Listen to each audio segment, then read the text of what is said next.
Do we have any declarations of interest to take note of? Anyone?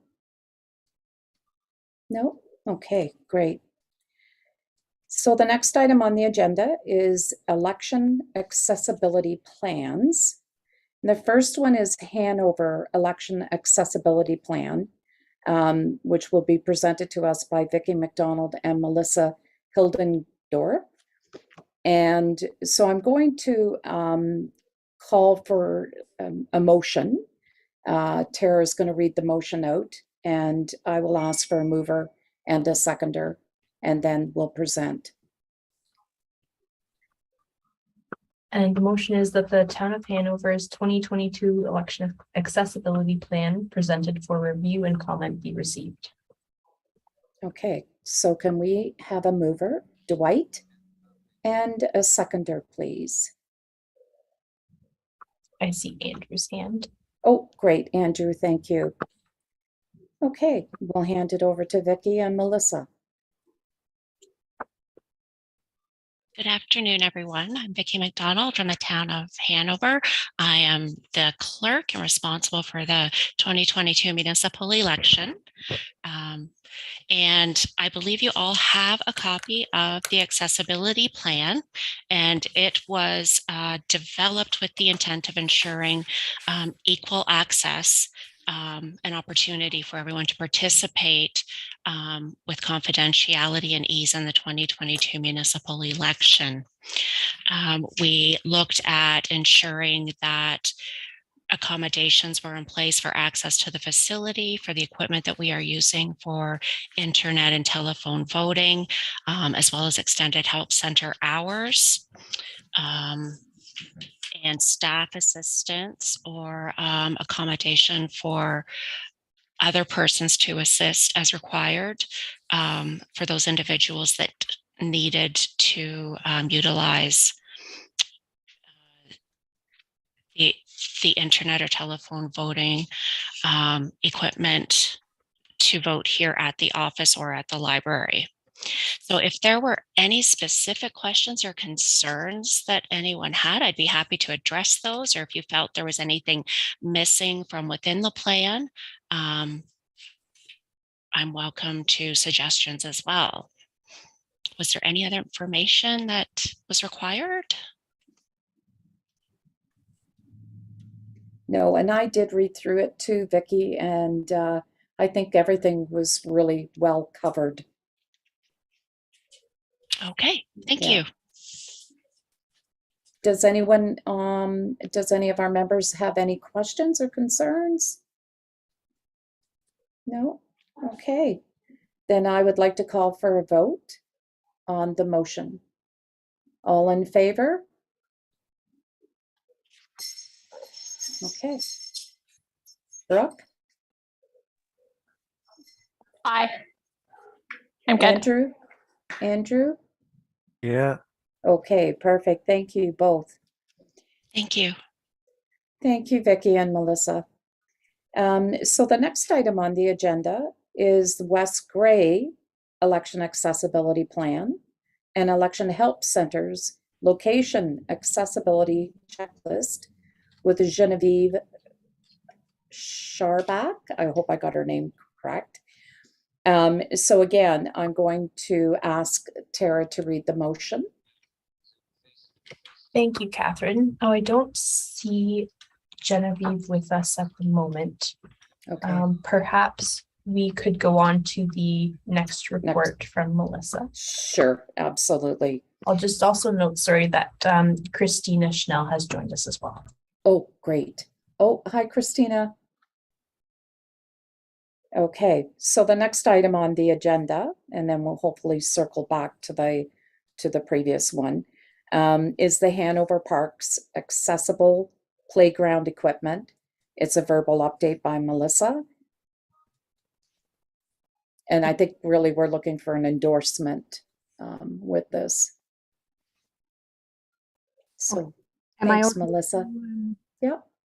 You can hear me okay? Yes. Okay. I I'm joining from a campground today, so if my connection is getting a little wonky, let me know and I'll shut my video off and maybe that will help.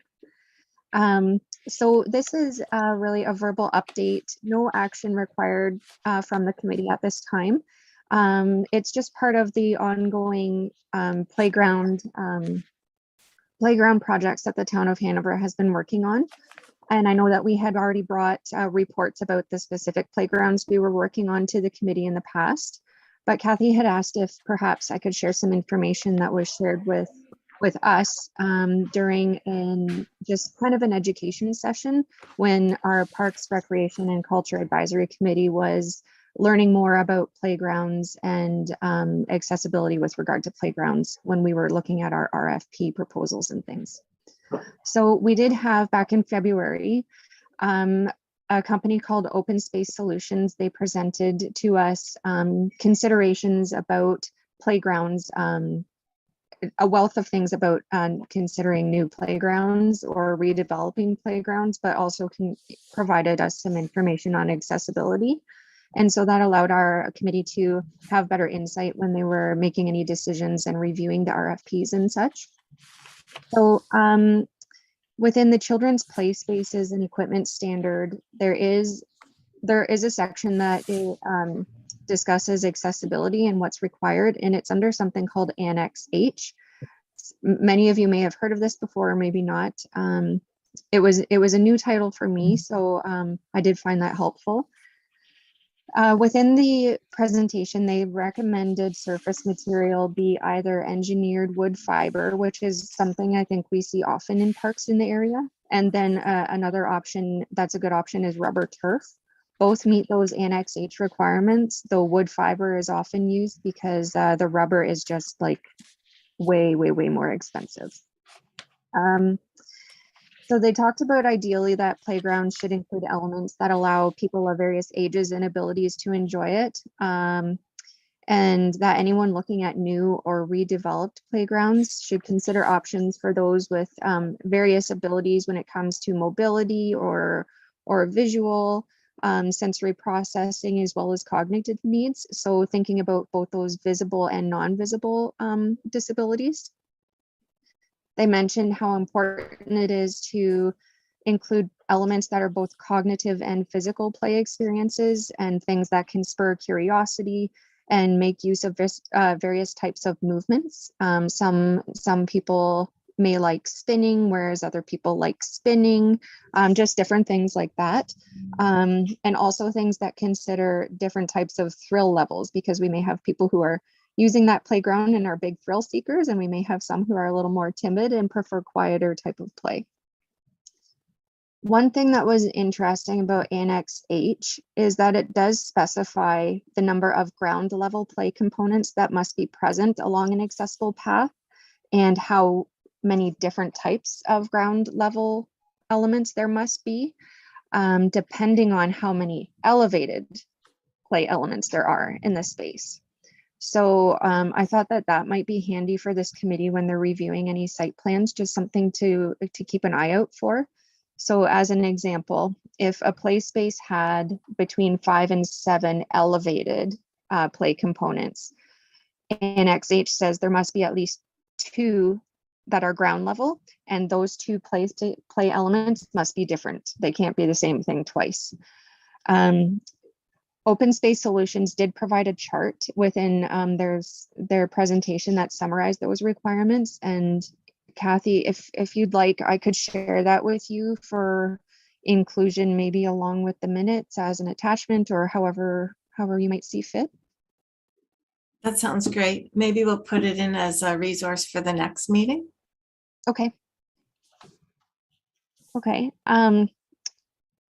So essentially, Tom, I know you're on this meeting too. Is there anything that you would add about the presentation from Open Space Solutions?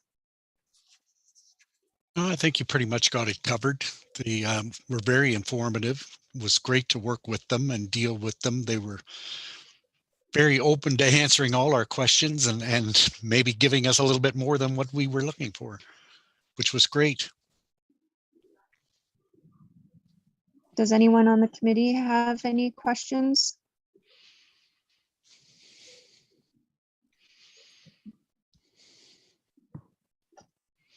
Kathy?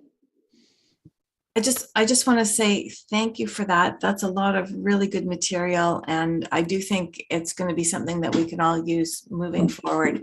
I think it's great that there's so many details and so many suggestions, and that the provider is aware of all the requirements and where we need to be moving. So I think that's awesome. Thanks.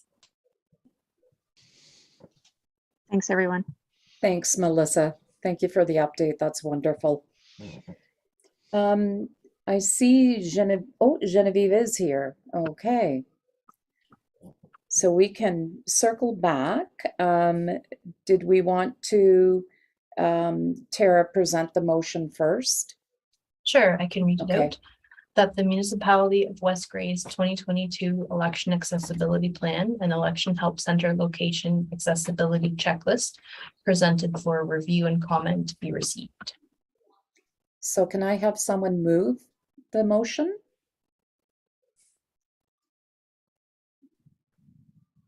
There's Dwight.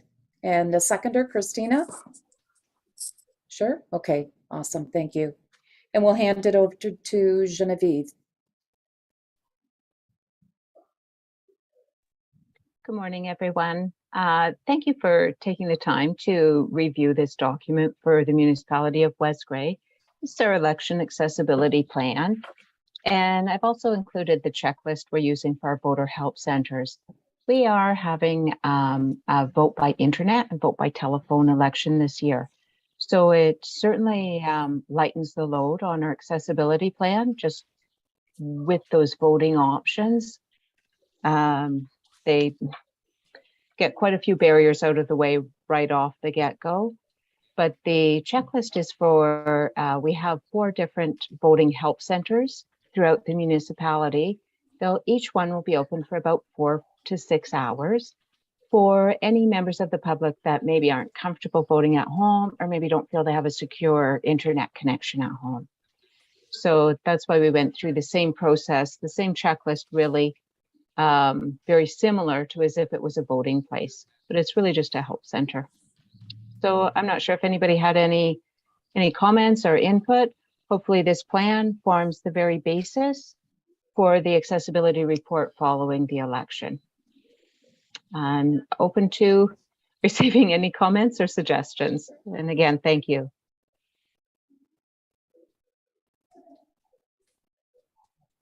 Does anyone have any questions or concerns?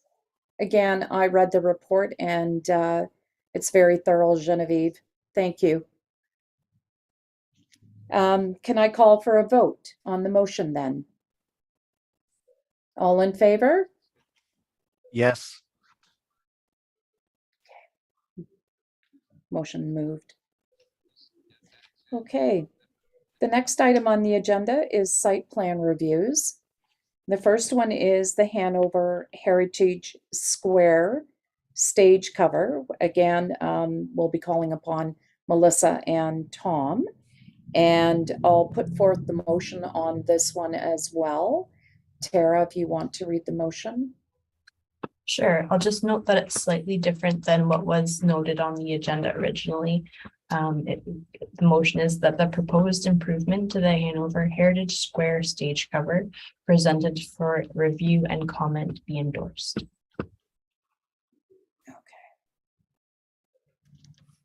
Okay, can I get a mover and a seconder? I can move it. It's Brooke. Oh, thanks, Brooke. And a seconder? Christina? Okay, thank you. All right, and we'll hand it over to Melissa and Tom. Thank you. Tom, would you like me to do a run through of the report? Okay. Yeah, that'd be great.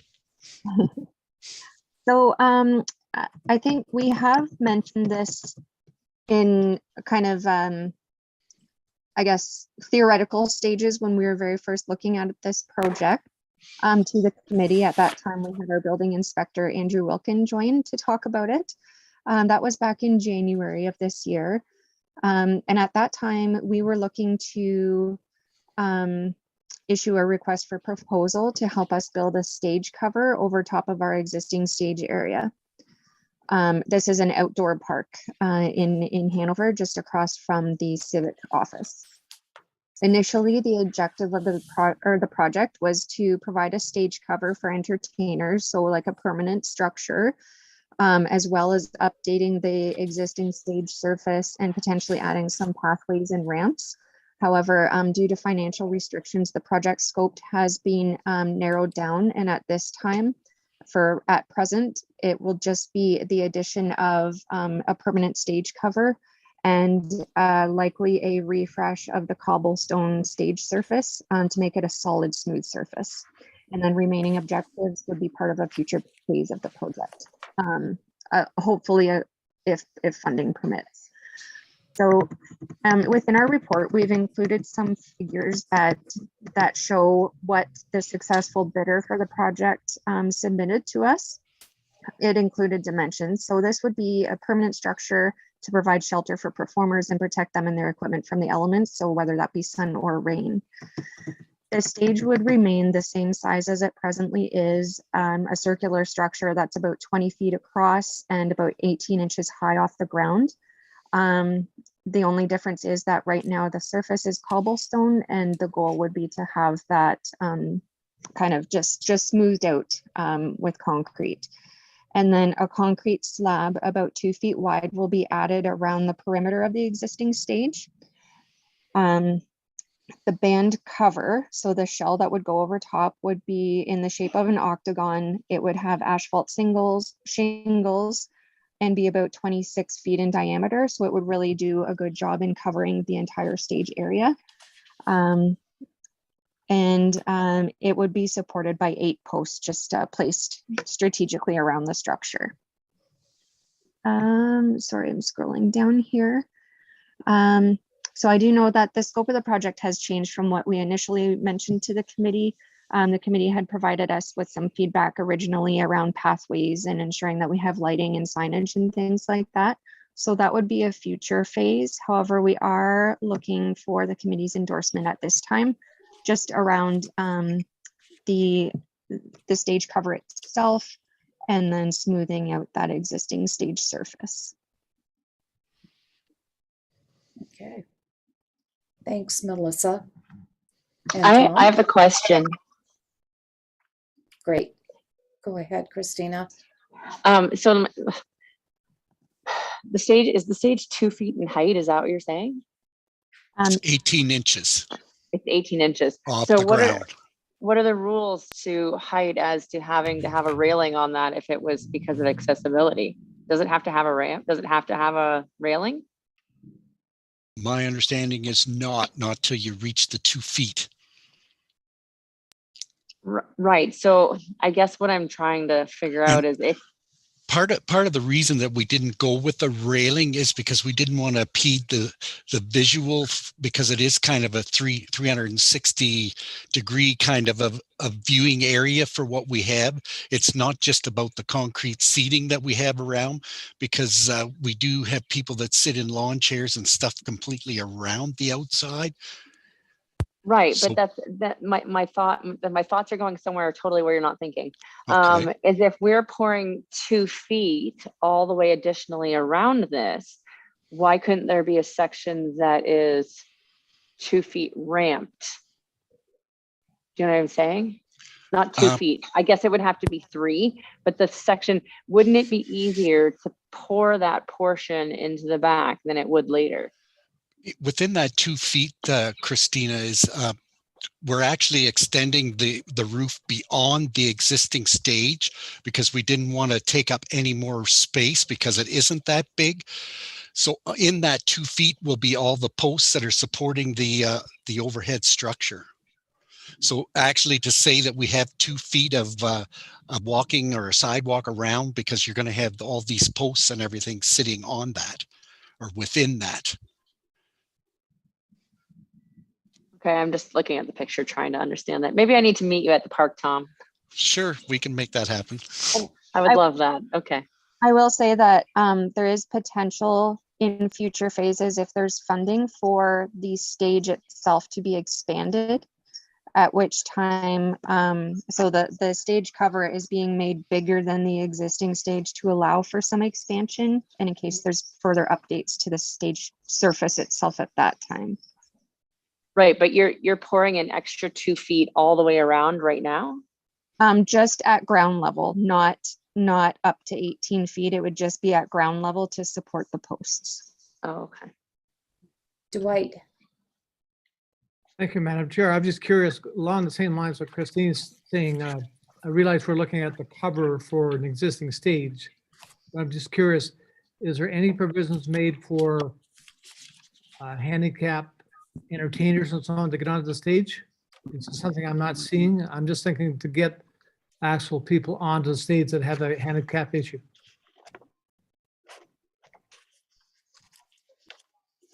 Melissa, do you want to address that? Okay, so at present, there are accessibility issues for having individuals with certain mobility requirements to get down to and access the stage for performing, as well as getting onto the concrete seating. So there would need to be significant changes in like grading and pathways and ramps. And unfortunately, the funding available at this time didn't allow for us to include as much of that as originally hoped. So that Andrew Wilkin, our building inspector, he's got that on his radar for future, but he knows that it's a much bigger project than what we're able to tackle at this time. Brooke, you had a question? Knowing that there is difficult, like problems, challenges for people with different mobility abilities, shouldn't we, if we're redoing this, shouldn't we be like trying to redo it and avoid these problems because we already know about them instead of fixing them later? So I feel like that seems to be what happens in kind of all areas when it comes to disability. It's just like, oops, sorry, we didn't realize, or sorry, we didn't have enough money right there, so here's a Band-Aid.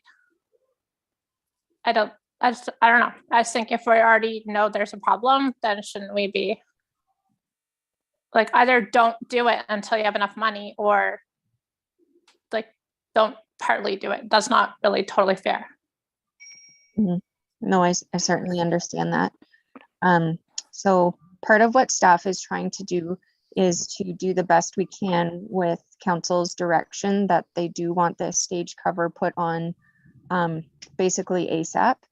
And knowing that we have funding for that stage cover, potentially to smooth the stage surface itself, but we don't have anything to go further with it yet. However, I'm happy to share with council that the accessibility committee feels that there would be value in taking further steps to make that whole area more accessible. Andy, did you have a question? Yeah, thanks, Catherine. Yeah, I certainly share Brooke's concern. I think as a municipality, when we're upgrading or building something new, I mean, I grew up during the sort of generation with a disability where, yeah, it's going to happen sometime in the future, but it doesn't. So I just think it's bad optics for the municipality. That's my opinion.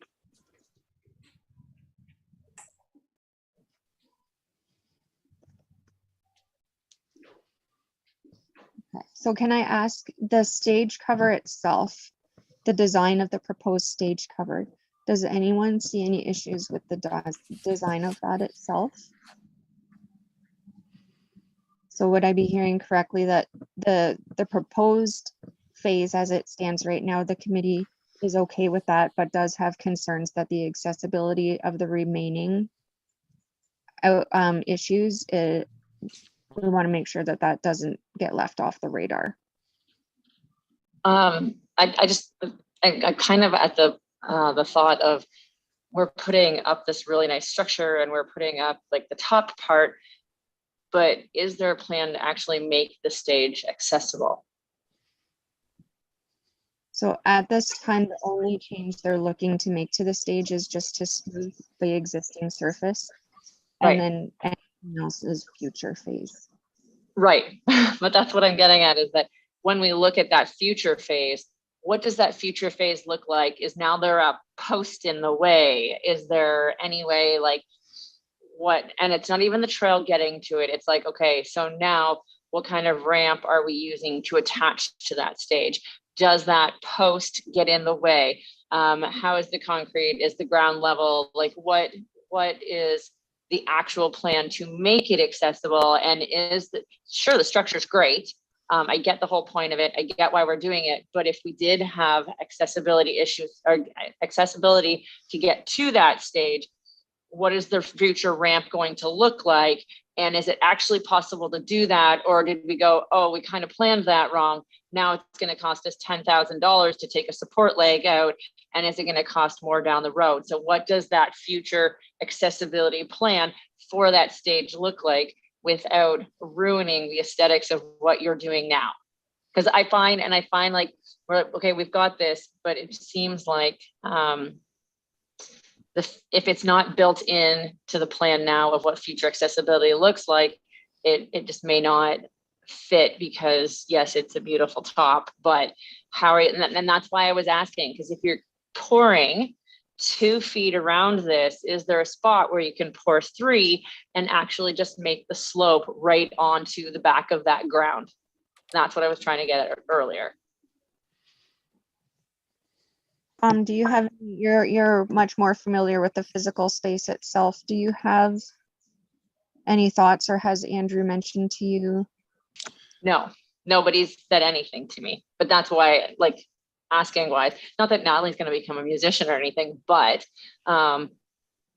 what, like, because you're going a foot and a half up, how long does a ramp have to be to get onto that stage? Does anybody know? Well, the ratio is 1 to 20 in ramping. Right. So how long would that make our ramp? 18 inches times.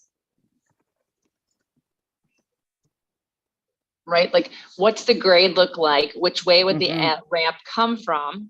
And is it possible, or are we putting a leg in the way? In our original discussions on making it accessible is that we would come off of the boardwalk, which is approximately the same. So it'd be kind of a straight path across. But like I said, in the beginning, to be able to get this cover, and then the costs just seemed to be elevating. And a part of the cover is we did have a cover that we put up and take down. And it's getting to the point where it shouldn't be used anymore. And it didn't provide the coverage and the protection that we'd hoped, because it wasn't weatherproof by no means. And so, like I said, we thought we'd be able to move forward with the roof and then be able to continue on and build the kind of the, I don't know what you'd call it, from the boardwalk, and it would be a straight, so that there wouldn't have to worry about an incline or anything. It would be, you'd enter from the boardwalk and be more of a straight path across over to the stage. Right, absolutely. Without a structure leg in the way. That's all I'm asking. Yeah. And like I said, in the original plan, that would work. But like I said, until we can get the funds to be able to make this happen. Right. And I'm sure that it will come, because that's what we're trying to do with all of our outdoor facilities, to be able to meet all those requirements so that everybody has use for our facilities. Brooke, you had a question? If we're not able to afford to put in a ramp, then should we be spending the money on cover? Like, I feel like we're saying, sorry, people who can't use stairs or get onto the stage. The people that are performing need cover, and it's more important to them that they have cover than it is for you guys to be able to get up here. I feel like we're putting our priorities in the wrong place. Yes, I can understand that perspective for sure. So I guess at this time, our council has already provided the direction that this stage cover is happening. And they have not provided any direction otherwise at this time. And I really do think that they're too far down the road at this point to pause it and to reconsider the priorities. But I do think that I can share information with them to help them keep this a priority in furthering the project and improving the project. Because like Tom said, the goal is to make all areas more accessible. Our issue right now is just that the direction has been provided and confirmed. The funding just isn't following suit with the entire scope. Kathy, I noticed you had your hand up there earlier. I did, but I think what I was thinking was well covered in the discussion. Yeah. And Dwight, I saw your hand up there as well. I can understand exactly where Melissa and Tom are coming from. You can only do so much with so much funding. And I can appreciate the council being in the same spot. But would it be possible for you guys to go back to your council, get a commitment from the council that this is the first phase of this development, and make a commitment that in the near future, the ramps will be provided to meet the Accessibility Act and so on? So I think what I could do is take this back to the CAO and get some direction on how we can bring this information back to council. And we do also always bring the minutes from these committee meetings to council for their review. So I think that having some items documented within the minutes as well as discussion around that, and whether we bring a separate report back to council, that will be helpful in helping them to see what a priority this needs to be. And I don't think that it's ever our intention of council to make decisions that are maybe prioritizing one thing over another. It's just perhaps educating them a little bit more in a different perspective. Another thing, this might be going off the beaten path, is a lot of and I'm saying not to be a whatever but I think that sometimes council members are not aware, or not should say not aware, but don't understand disability the same way as some of us might if we work or deal with it more, or maybe, I don't know. I'm just I'm trying to be nice about it. But I just think that we need to I'm not saying that we've told disabilities to hit the road, mind you, but I'm just saying that I think that there's been many projects that have had issues in the past that never did get resolved or whatever. Thanks, Andrew. Tara, do we want to maybe tweak the motion then? Yeah, it sounds like the motion that is on the floor right now doesn't necessarily reflect the committee's comments. So, Sarah, who was the mover and seconder? Was it Dwight and Christina? I have Brooke Sillaby and Christina Chanel. Okay, Christina, sorry. If we could just, we'll relax the rules of procedure momentarily. And if I could suggest the motion be that the cover be in the design of the cover be endorsed pending the municipality taking steps to make the area more accessible and report back to the committee. Would that be consistent with the viewpoints.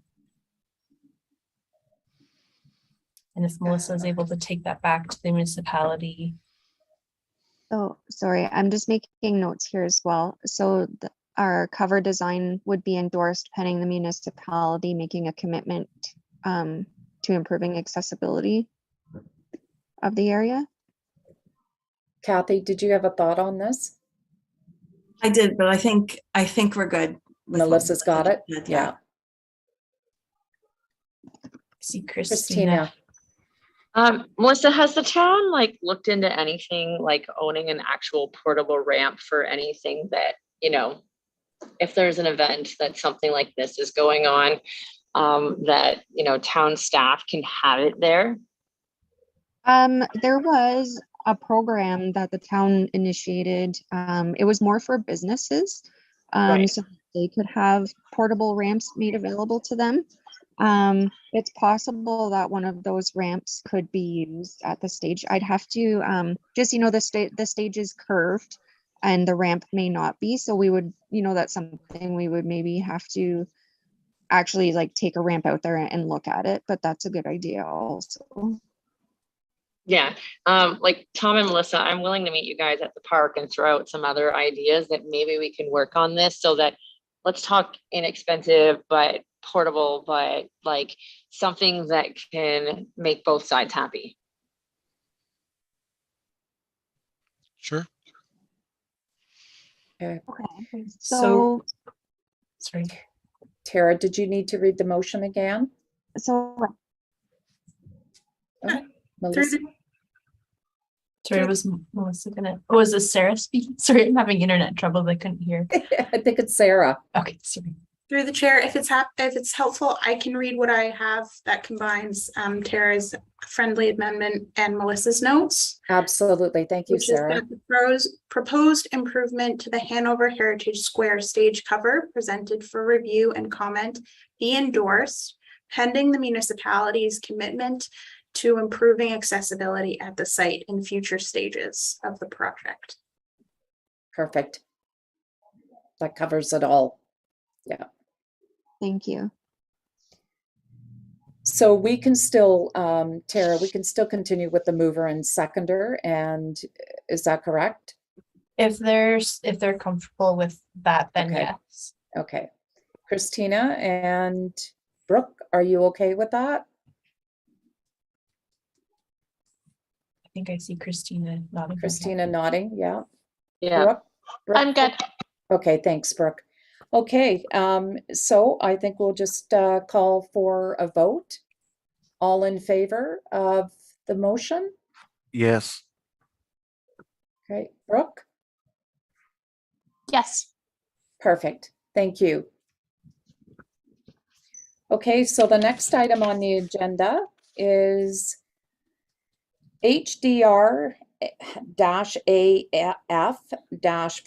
HDR-AF-14-22, 14th Street Supportive Housing Build.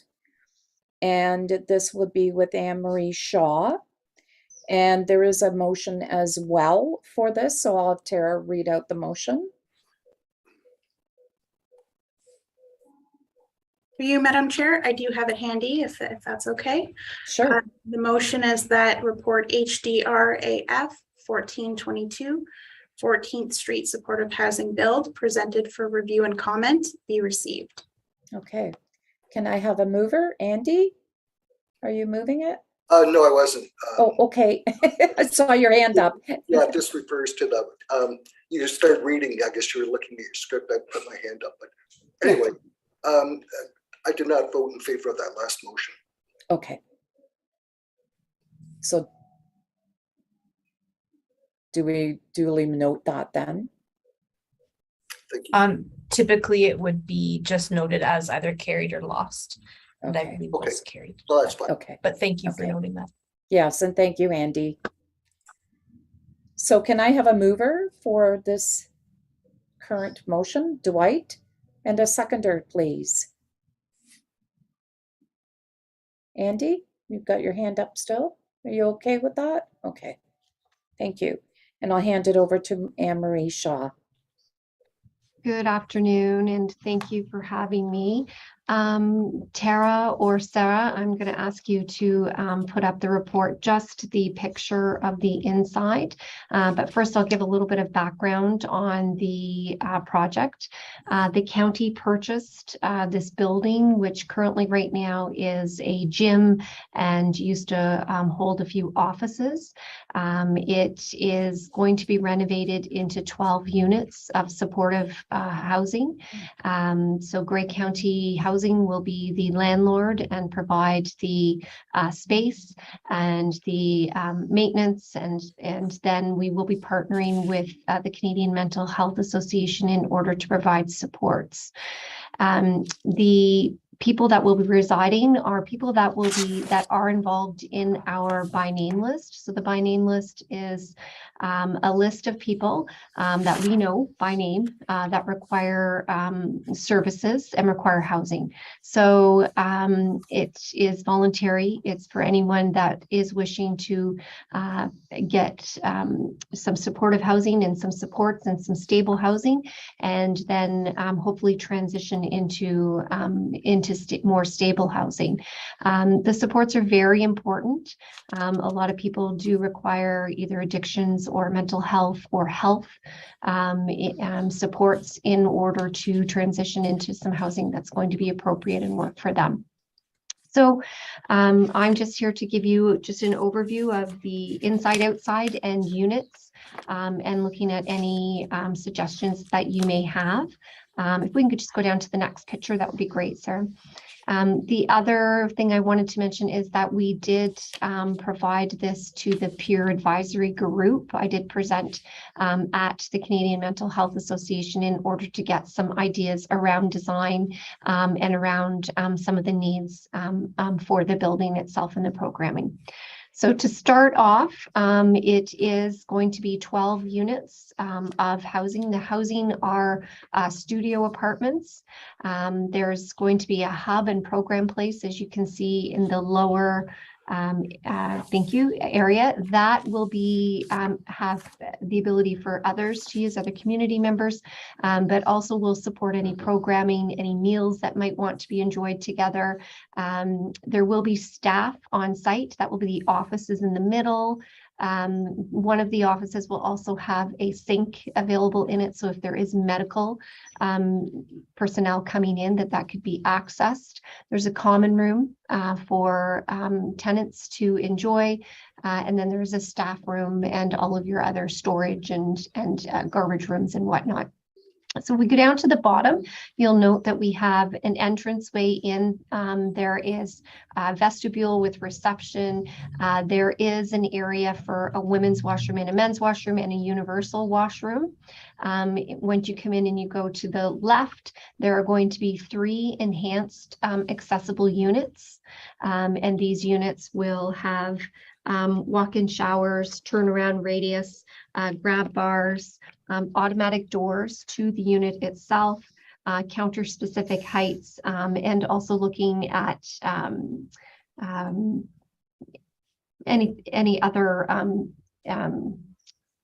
I guess, accessible, any other accommodations that may be required. We're also looking at, obviously, the peepholes. We would have 2 peepholes, one up and one lower, light switches, plugins, all of those would be at a specific height too. As for the rest of the units, they will be universal design also. Corridors will be wider. We're looking at no furniture, obviously, in the corridors, good lighting, non-slip flooring, so slip-resistant flooring. There will be laundry in each unit too, just for the ease of being able to do laundry in your own unit. The outside of the building, which unfortunately I don't have a great picture of, but there will be no steps. There are currently no steps into the building, so no ramp would be required. It'll be smooth surface. There'll be an outdoor bench, and we'll obviously have clear lighting, and we will have designated parking spots. I'm probably missing some of the other items and supports, but I'm just here just to provide that overview and see if you have any questions or recommendations for this building.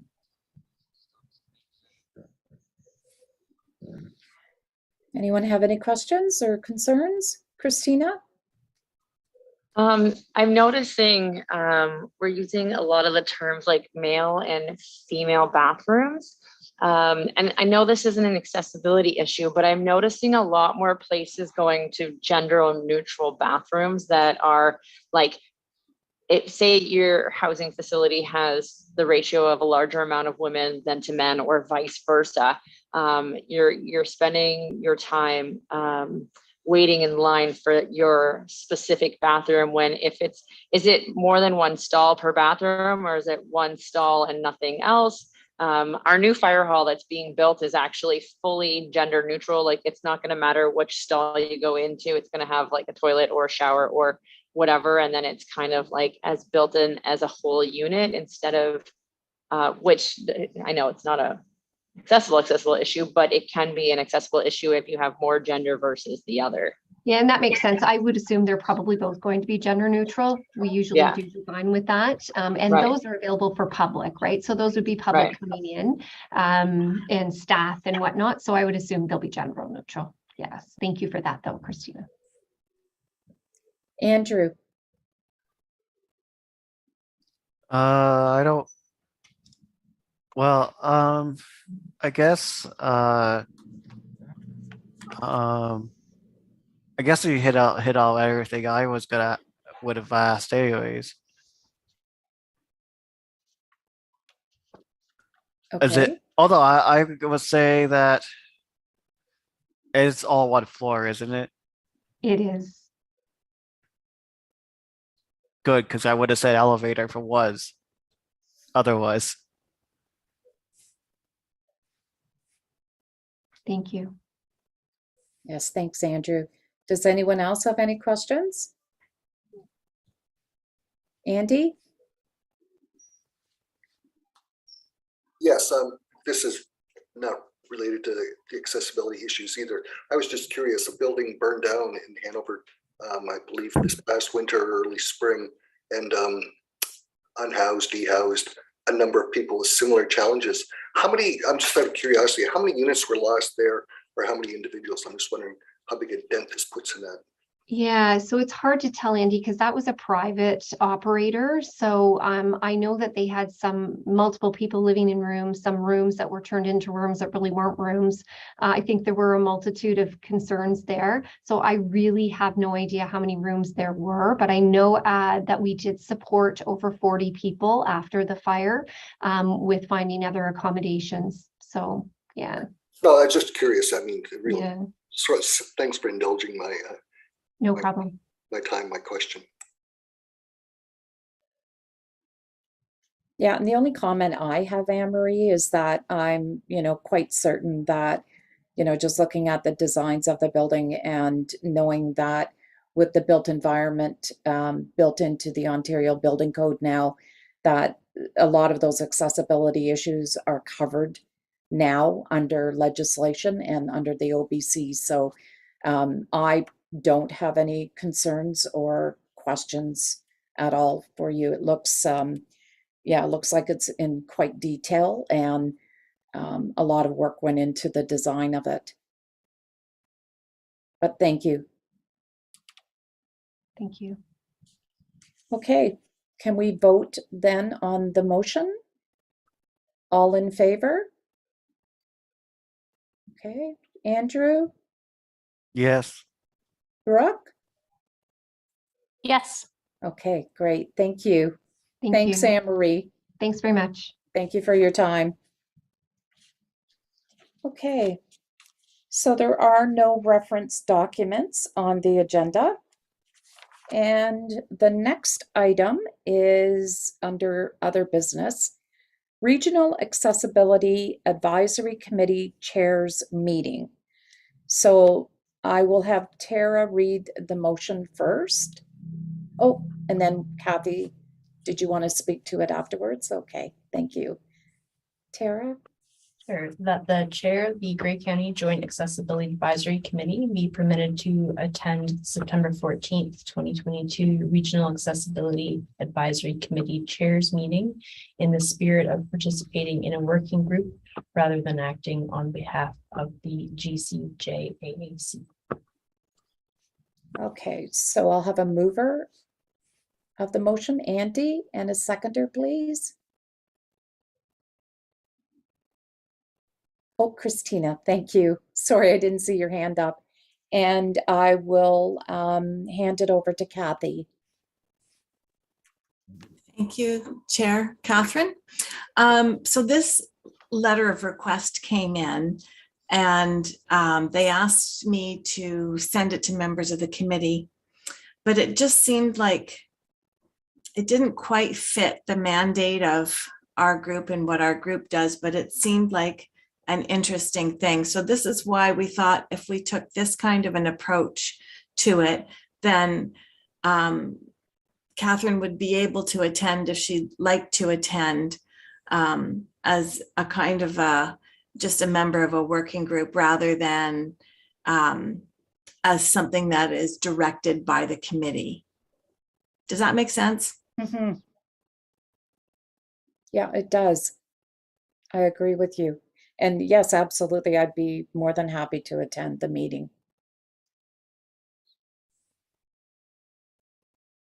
Okay. Any questions or concerns? Dwight. I assume, Kathy, that the reason for the motion is to cover the cost that Catherine or whoever went would happen at the meeting. Through you, Chair. That's a great question, Dwight. I actually didn't think about that, and I'm going to defer to the clerk. Sure. I believe the intent with this group of the chairs getting together was an information sharing event and forum. And because it's not a Grey County committee or task force, there wouldn't be mileage or per diem paid in that regard. So whether they are, I believe they are meeting through Zoom at this time is the plan. So there won't be mileage associated with it, at least. So yes, unfortunately, there wouldn't be any per diem paid from Grey County. But it is completely up to the chair's discretion on her availability and for that date. Yes, and I'd be more than happy to attend. And even if there was cost involved, I would absorb that myself. I would volunteer to do that. That is much appreciated. Thank you. I know you're quite Yeah. familiar with the Town of Collingwood Accessibility Committee. So Yes, yeah. happy to Okay. have your attendance. Yeah, thank you, Tara. Okay, so I guess we can vote on it. Is everyone in favor? Andy, Dwight, Brooke? Christina, there Yes. she is. Brooke and Andrew, sorry. I guess so, yeah. Okay. Do you have some hesitation there, Andrew? Well, without knowing what date it is and stuff. It's, September the 14th. Let me just see what day of the week that would be. Sorry, I'm just going to get my calendar up. Just to It's clarify, a Wednesday, Andrew. Yeah. I won't know until closer to the time. Okay, just to thanks, Tara.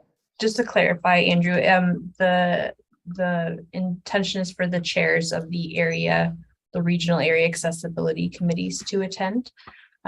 So there's no requirement for members of the committee to attend, though if there is an interest there, please feel free to contact the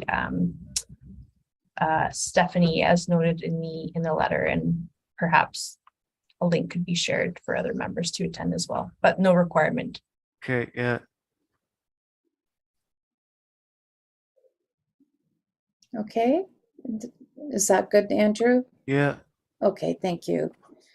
Okay, and we can move on to the next item. Item number B, reappointment to the Grey County Joint Accessibility Advisory Committee. Hi, it's Kathy. I'll speak to this one. Thanks, Kathy. So in our terms of reference for this group, it says members will be appointed by county council for the term of council, and members are eligible for reappointment. So with the election coming up in the fall, that's going to end this particular term of this committee. But I just wanted everybody to know that reappointment is definitely on the table and would be encouraged and much appreciated if people have the ability to continue on with that. No decision needed at this time. I just wanted to bring it up today so that you could think about it, and then we'll bring it up for formality at the September meeting. Okay. Thank you, Kathy. Much appreciated. And Andrew, did you have a question? No, I don't. Okay. Okay. So our next meeting would be proposed meeting, unless something happens that it gets changed, will be Wednesday, September the 14th at 1:30. Okay. And that is also the same day as hopefully the time, I'm not sure when that meeting will take effect for the joint or the Regional Accessibility Advisory Committee. Okay. All right. Anyone have any other concerns or questions for today? No? Okay. I guess the meeting is adjourned then. Thank you, everyone. Thanks, Bye, everyone. everyone. Great to see everybody. Enjoy the rest of your day. Thank you. Take care, everyone. Bye, Brooke.